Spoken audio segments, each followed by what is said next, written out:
हा रूममधून असेल असा व्ह्यू आणि हा लाटांचा आवाज. बास सुकून.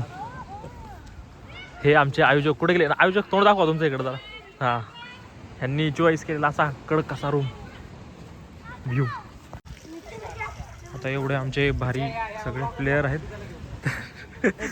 तर त्यांनी कसले पिशवी यार थांब की जरा थोडा वेळ जरा एखादा. तर असा आहे थोडेसे पैसे वाचवायला आमचे सगळे इंजिनियर्स एकत्र येऊन मस्तपैकी असा छान असा प्लॅन बनवलाय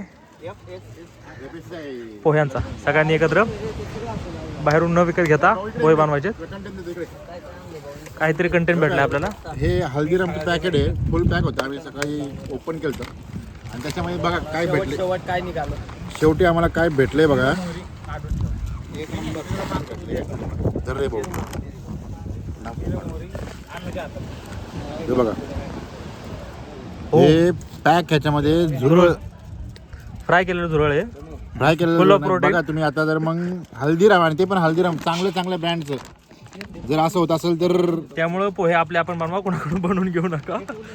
हे बाहेरचं खाऊ नका. बाहेरचा खाणार असेल तर नीट खा मित्रांनो, बघून खा. तुम्हाला झुरळ खायची लागणार नाहीत फ्राय केलेली. आणि आयोजक यांनी आणलेले कुठे आयोजक इकडे जरा तोंड दाखवा. जसे हात दाखवत होता लांब पळू नका. हाय करा, मी आणलंय म्हणून ऍक्सेप्ट करा. दिसला प्युअर व्हेज माणूस होता, त्याने आणलंय जे काय त्यातून त्यालाच भेटले झुरळ आणि त्यानेच खाल्ले. ते खाल्लंच ना पण कुठून आणलं. आता काय करायचं, व्हेज असून खाल्ले. हे शेफ आमचे श्रेयस भाऊ तावडे. आणि कांदा पत्ता नाही, मिरच्या कच्च्या राहतील. मिरची निवड ते पेपर एवढे असं आमचे फक्त 500 रुपयाचा नाश्ता होता. तेही फक्त माझ्यामुळं, बाकी कोण नव्हतं. तर मित्रांनो आपल्याला 2 रूम मिळाले आहेत. दोन्ही AC घेतलेत आपण. तर त्यातला हा एक रूम आहे.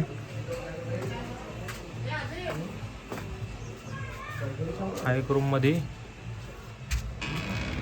2 बेड आहेत, 2 फॅन, लाईट आणि काहीतरी आहे. AC कुठे? AC हा दिसला AC दिसला. AC, टॉयलेट, बाथरूम वगैरे आहेत. हे असलं हे बीप करायला लागतं रे, त्यामुळे वैताग येतो बघ. ते बीपला आता परत एवढं एडिट करायचं. ह्या रूमची सगळ्यात भारी खासियत म्हणजे रूम मधून बाहेर आल्या जो हा फ्रंटला व्ह्यू येतोय आणि ह्याच्यापासून फक्त जस्ट तुम्ही जर आणि इथून जर फक्त जस्ट 2-3 पावले पुढे गेलात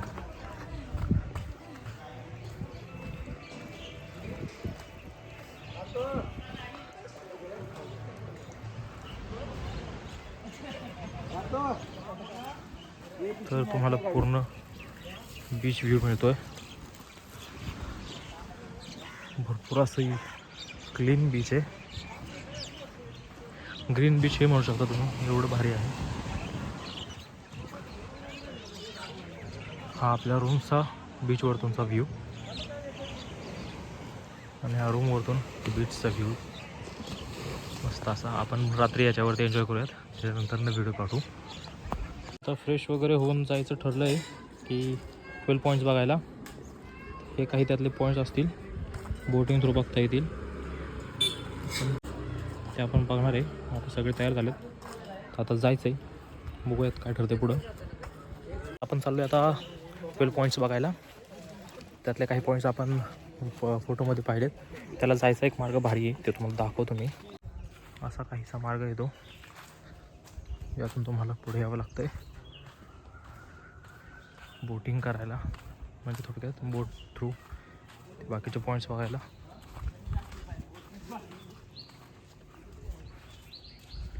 त्यात हे मस्त असं कोकणी घर,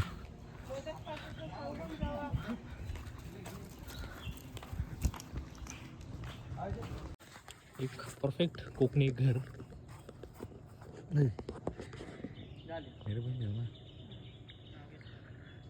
मस्त असं नारळाची आणि सुपारीची बाग. समोर मोठंसं पटांगण पद्धतीने आपण आलोय बोटिंगकडे. असं काहीतरी मज्जा घ्यायची आहे बोटिंगची.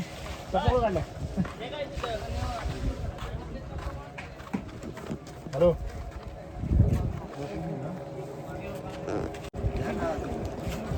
इथे मस्तपैकी लाईफ जॅकेटची पण सोय केलेली आहे. ज्यांना गरज असेल त्यांना सगळे पॉईंट्स बघून वगैरे भेटतील. राईडला सुरुवात झाली. कुणाला पाहिजे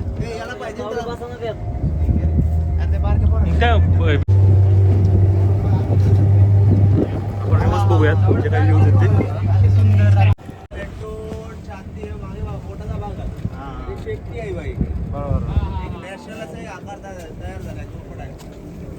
बसू द्या मला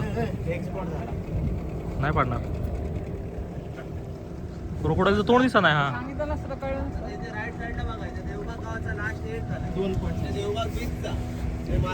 देवबागचा 12 किलोमीटरचा बीच आहे. तिथे एंड झाले ते संगम झाले. नदी आणि समुद्राचे जॉईंट झाले. हा का हा हे दिसतो ना. अरबी समुद्र आहे, दोघांचा संगम आहे. तसं त्या कर्लीच्या पाणीमध्ये 6 तास होते आणि 6 तास भरती. त्या दिवसातून 4 वेळा होतो. स्वप्न तिकडं इकडं पुढे जाऊन मला एक कर्ली नदी तयार होते. पुढे जाऊन मला पुढं पाणी भेटतं. ते जवळपास 40 ते 50 किलोमीटर वेगवाटा जावं लागतं. तसं ती नदी स्टार्ट झाली. त्या संगम पाणी खारं झालं मध्ये त्याला कर्लीची खाडी बनते. कलर थोडा वेगळा दिसतोय अलीकडच्या पाण्याचा, नदीच्या पाण्याचा, समुद्राच्या पाण्याचा. व्हिडिओमध्ये एकदम एक्झॅक्ट नाही आहे पण थोडासा फरक आहे. हा होता आपला क्रोकोडाईल पॉइंट. क्रोकोडाईलचं हे तोंड माग पोट तिथपर्यंत हा देवबाग बीचचा भाग होता. दरवर्षी पूर येतात किंवा तुफान येतात ना, त्याच्यामुळे संपूर्ण पाण्याखाली गेलेलं आहे. म्हणजे हा सगळा देवबाग होता. हा हे संपूर्ण देवबाग बीच होते. ते पोळपर्यंत वाळू दिसते तुम्हाला खाली. हो वाळू दिसते. हा इथं खूप कमी आहे पाणी. तर सुनामी आयलंड कसं आहे माहिती आहे, एक 27 डिसेंबर 2004 तुम्हाला पूर्ण इंडोनेशियात भूकंप झाला. त्याच्या लाटा निर्माण झाल्या. तर या संगमवर 12 फुटाच्या लाटा होत्या. त्या 12 फुटाच्या लाटा त्या संगमवरची वाळू नेऊन त्या आयलंडवर टाकली. पहिलं तिथे आयलंड होतं, बेट होतं, फक्त आयलंडची हाईट वाढली. आधी पाण्याच्या वरती येत नव्हतं, आता ते वरती दिसतंय ना. आता वरती दिसतं. इथं किती खोल आहे तरी? 4 फूट पाणी. 4 म्हणजे जिथं संगम होतं तिथं कमी पाणी आहे. व्ह्यू आहे हे नदीचं पात्र आहे इकडं. आणि जर आपण या टोकाच्या पुढे गेलो तर तिकडं आणि तसंच इकडे या साईडला हा सगळा असेल आपला अरबी समुद्र.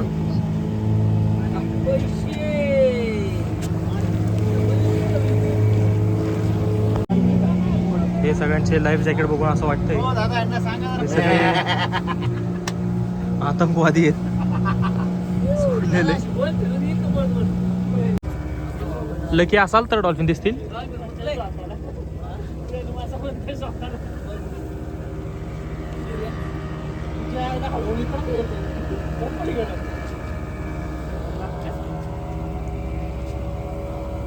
आता कर बरं आत. दुसऱ्या आता कर आत. ती ओळखीची होती.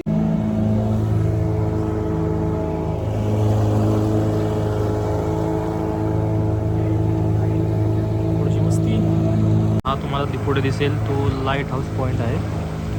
आपण तिकडेच चाललोय. व्ह्यू असला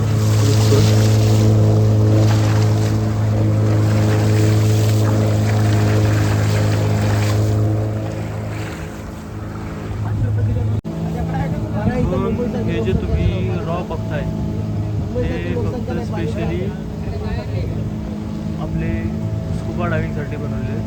जवळपास 40 ते 50 डेप्थपर्यंतसाठी म्हणजे झालेले आहेत. नाही अलीकडे साईडला आहेत ना तिथे कोणत्याकडे.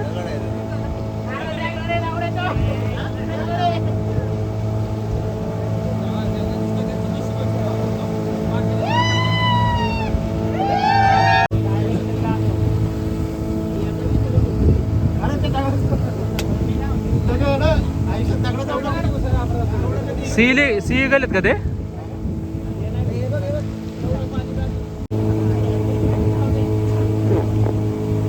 रेग्युलरच्या घरीपेक्षा वेगळ्या अशा घरी येत्या.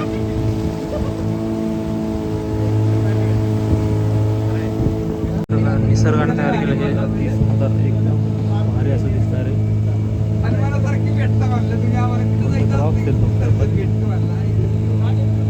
असे दिसणारे एकदम परफेक्ट शेपमध्ये.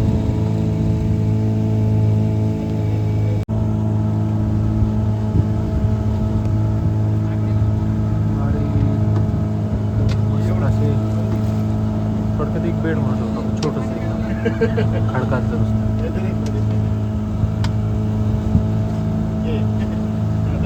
जे निसर्गाने बनवलेलं आहे आणि हे आहे आपलं आपण जिथे जाणार आहोत ते लाईट हाऊस. हे इंग्रजांच्या काळातलं बांधलेलं त्यांनी लाईट हाऊस आहे. अजूनही भरपूर चांगलं आहे. जवळपास 1943च्या काळात बांधलेलं होतं. त्यानंतरनं हे बंद करून त्यांनी म्हणजे भारताने हे ओपन केलं 1973 साली. त्याच्यामध्ये भरपूर असा फरक आहे. मस्त असं अजून कन्स्ट्रक्शन तुम्ही बघू शकता. बऱ्याच काय काय गोष्टी आहेत लहान लहान, जसं की ह्या भिंती आहेत त्या लाईट हाऊसच्या.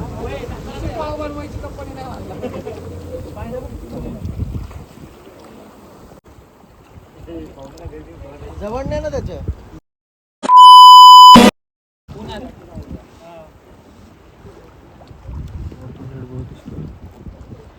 ब्रिटिशांनी 1943 साली बांधलाय. इथे बांधण्याचं कारण म्हणजे ह्या पट्ट्यात पूर्ण 5 किलोमीटरच्या पट्ट्यात पूर्ण खडकांचा भाग आहे. इथे ही खडकं असल्यामुळे कळशे त्यांच्या बोटी वगैरे जास्त करून रात्रीच्या टायमिंगला यायच्या. ती दुपच्या खडकांना आदळू नये त्याच्यामुळे याच्यावरती सिग्नल पण आग पेटवायचे. याच्यावरती आग पेटवून त्यांना सिग्नल द्यायचे. या भागात खडकं वगैरे आहेत असं, किंवा हवा वगैरे टाईट झाली याच्या आडोशाला येऊन यांच्या बोटी थांबायच्या. आता हे बंद करण्यात आलं का याच्यावरती वीज पडली, प्लस आता ग्लोबल वॉर्मिंगमुळे पाणी पण वाढत चाललंय. हे पावसाळ्या टायमिंगला याच्यावर अर्ध्या लेवलला पाणी येतं, प्लस लाटा येतात. दगडात कोरलेले पायऱ्या अर्ध्या लेवलला पाणी असतं. हा जाळे यांच्याकडे. शोचे आहेत ना, शोभून हे कोणते मासे आहेत? पोपट मासे.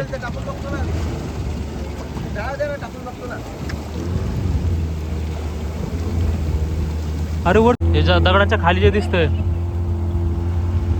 ते कशामुळे झालेलं आहे? ते दगडाच्या खाली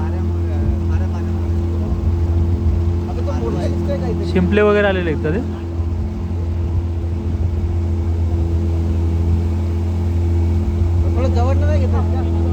काय म्हणतात त्याला? काय आलंय खाऱ्या पाण्यामुळे? खाऱ्या पाण्यामुळे आलंय त्याला काय म्हणतात ते? मालवं.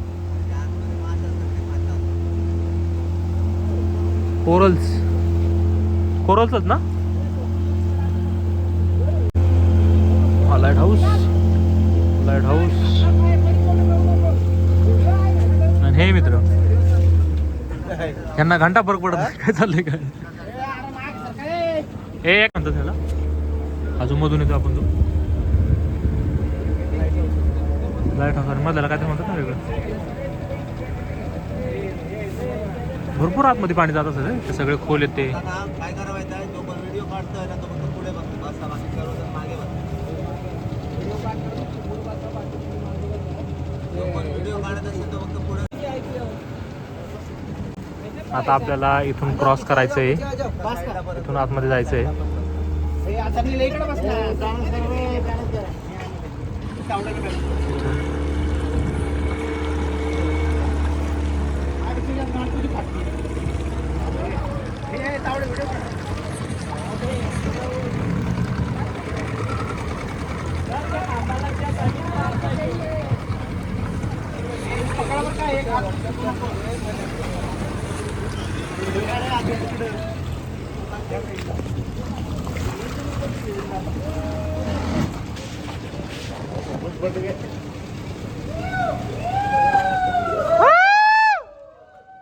नाही मध्ये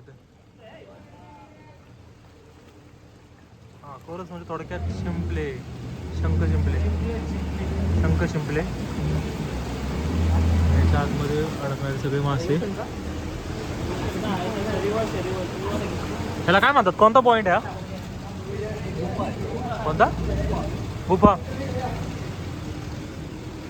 फक्त गुफा आहे, तिथून पलीकडे जाता येत नाही आपल्याला. पुढं पाणी भरपूर कमी असल्यामुळं अर्ध्यातून परत रिव्हर्स घ्यायला लागते आणि मग तिकडून परत राऊंड घेता येते. या गुफेत तुम्ही जाऊ शकता.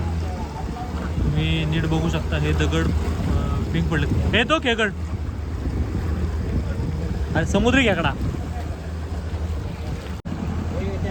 जो आपण पलीकडून आतमध्ये गेलोय तीच गुफा थोडक्यात इकडं ओपन होती अशी, त्यामुळे इकडं पाणी नसल्यामुळे आपण अर्ध्यातून परत आलो.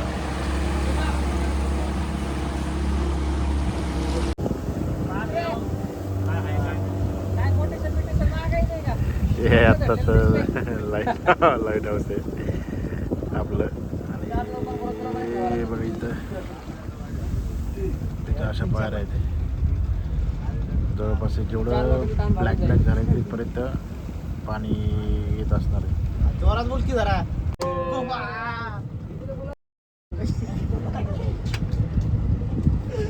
विण्यालाच बघायची होती.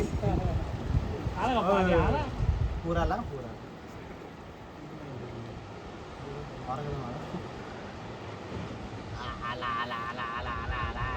दिसत नाही रे. काय 1971 साली बांधण्यात आलं. पहिले इथे जे ऑफिसर होते ते इथे फॅमिली सर्कट राहायचे, त्याच्यामुळे ही घरं वगैरे बांधली होती. जसं मुलांचे शिक्षण वगैरे राहते ऑफिसर जेव्हा नेव्हीचे बरोबर काम करतात, त्या बाहेरून बोट येतात त्यांच्यावर लक्ष ठेवण्याचं काम करतात. आणि हा पूर्ण समुद्रामध्ये एकच लाईट हाऊस आहे. सर्व लाईट हाऊस तुम्हाला किनाऱ्याला भेटतात. हा वेंगुर्ल्याचा लाईट हाऊस आहे इथे. त्या लाईट हाऊसची लाईट पहिली जनरेटरवरती होती, आता सोलर पॅनलवरती. आणि ह्या लाईट हाऊसवर जे ऑफिसर राहतात त्यांचं जेवण सर्व पाणी वगैरे हे सर्व यांना गोवा राज्य पुरवतं. हे ऑल इंडियनमध्ये येते सगळं. आणि याची लाईट 6 वाजता लागते संध्याकाळी. आणि वर्षभर ड्युटी यांची इथेच असते.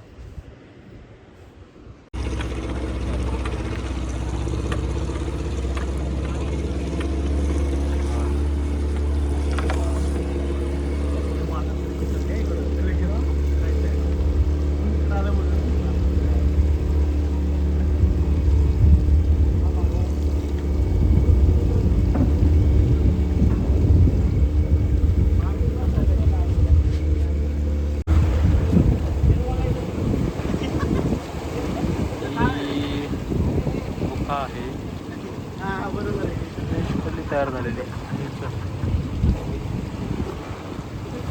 थोडीशी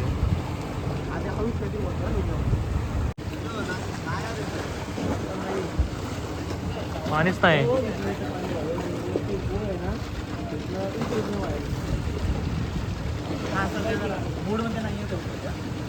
भरती हो डिझेल आहे. कधी येतं हे पाणी मग?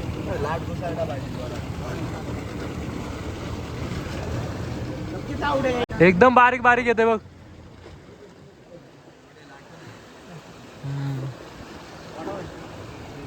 नशीबच खराब आहे आपलं. डॉल्फिन पण नाही.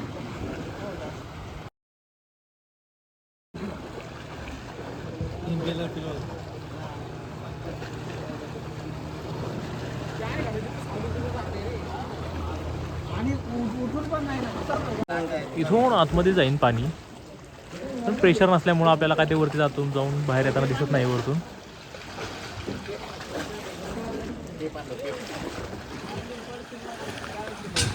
आपलं नशीब खराब आहे. आपल्याला डॉल्फिन पण नाही दिसले, तर आपल्याला हे पण नाही दिसले. लईच वाईट झालंय नशीब आपलं. हा असा व्ह्यू आहे मस्त असा.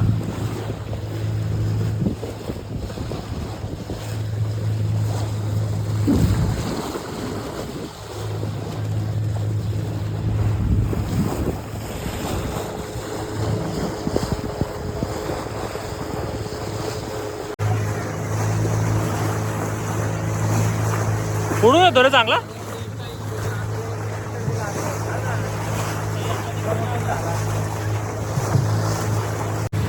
हा एक थोडासा व्ह्यू एन्जॉय करायला आपण बसलेली मस्त.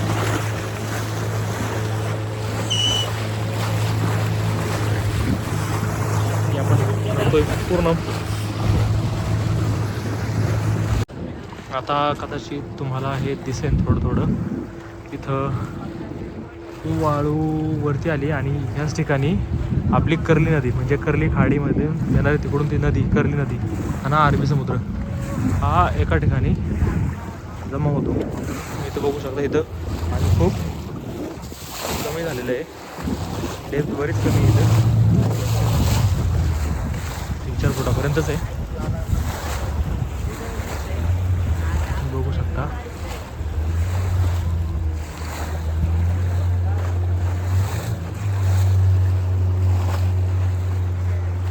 इकडे भरपूर काय चाललंय. पॅराग्लायडिंग वगैरे बरंच काय इकडे पॅराग्लायडिंग होत. तर हे बीच आहे भोगवे बीच आणि या बीचला क्लीन बीच म्हणून अवॉर्ड भेटला आहे म्हणजेच ग्रीन बीच म्हणून. हे बीच थोडक्यात आपला क्रोकोडाईल पॉईंटला लागून आहे आणि तसंच आपल्या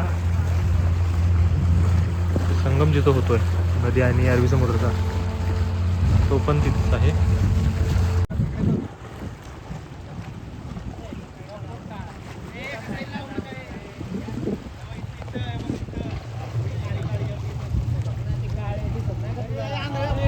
हे आहे कोकणातलं मिनी केरळ.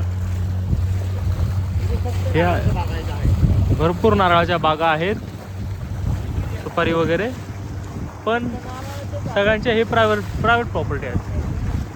विकत घ्यायची असेल तर घ्या माझ्याकडे.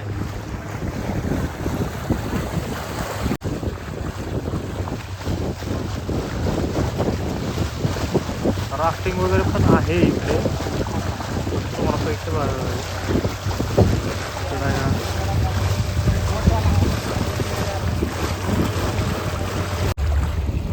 हे जे आपल्याला सगळं दिसतंय जिथं आता सध्या माणसं सगळे राफ्टिंग करतायत किंवा जे खेळतायत पाण्यात ते आहे आपलं सुनामी आयलंड.